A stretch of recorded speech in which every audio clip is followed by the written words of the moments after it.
한겨레 주관입니다. 그 각종 여론조사에서 중도층 지지율이 계속 빠지는 걸로 나오고 있는데 그 원인을 뭘로 보시는지 그리고 어떻게 대응할지 모르겠습니다. 각종 여론조사는 아니고 아마 리얼미터 조사를 갖고 말씀하시는 것 같은데 여론조사의 결과는 존중을 하고 그 추세를 한번 좀 살펴보겠습니다. 이것이 일정한 경향성이 있는 것인지 아니면 튀는 여론조사 결과인지를 좀 봐야 저희들이 대책을 세울 수 있을 것 같습니다. 5개 상당 기자님은 마흔형 후보자 임용 문제로 여야 대치가 지금 길어지고 있잖아요. 민생 이점을 두는 게 아니냐는 지적도 아닙니다. 그러니까 이거는 정쟁과 민생은 분리해서 처리하면 됩니다. 우리는 지난 금요일 날 국정협의체에 참여해서 경제와 민생 문제를 논의하기를 기대했는데 민주당이 이런 정쟁의 문제로 정무적인 문제로 걷어찼기 때문에 민주당만 돌아오면 됩니다. 저희들은 언제든지 다시 대화할 준비가 되어 있습니다. 민주당의 조윤 기자입니다. 아니요, 여기 아까 먼저 손 들었죠. SBS 최동훈입니다. 어제 박근혜 전 대통령 예방쇼에 당대표가 사사건건 대립각을 세우는 건 바람직하지 않다라는 부분을 좀 찝어서 브리핑을 하셨는데요. 이게 뭐 여당 지도부가 특정한 의도를 드러낸 거 아니냐라는 친한계의 인포심에 대해서는 어떻게 보실까요?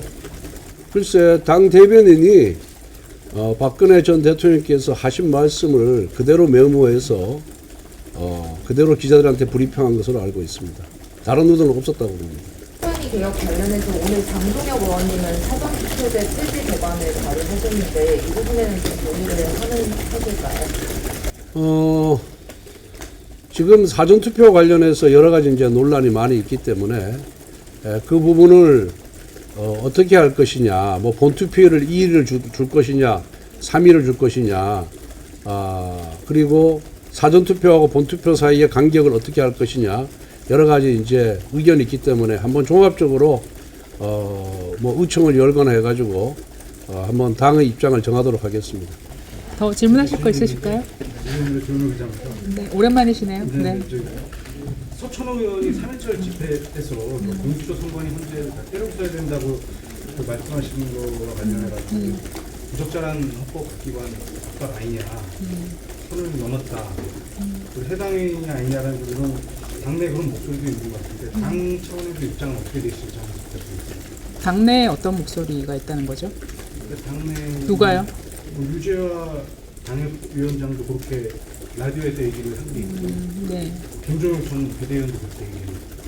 뭐 표현이 뭐 좀 과하게 들리셨을 수도 있을 것 같습니다. 그렇지만 그 집회에서의 앞뒤 맥락을 좀 이해하고 봐야 되는 것이고, 뭐 헌법기관 전체에 대해서 그렇게 얘기를 하는 게 아니라 헌법기관들이 그동안 국민의 불신을 쌓아왔던 부분들에 대해서 그런 비판적인 표현을 하신 것으로 이해하고 있습니다. 하나 더 해드리겠습니다. 질문 안 하신 분 중에서 질문 좀 해주시고. 저 방금 그 서천호 의원 발언 관련해서 뭐 앞뒤 맥락을 이해해야 한다, 뭐 헌법기관이 불신을 쌓아왔다 이런 말씀을 해주셨는데 또 일각에서는 당이 이렇게 그 선긋기를 하지 않는 것에 대해서 중도층 이반의 원인이다라는 지적도 있는 걸로 알아서 그 부분에 대해서는 좀 어떻게 보시나요? 근데 뭐 중도층 기반이 그 하루 사이에 일어나는 일은 아닌 것 같고요. 아까도 말씀드렸지만 그 국민적 불신을 쌓아왔던 부분에 대한 비판인 것으로 이해하고 있습니다.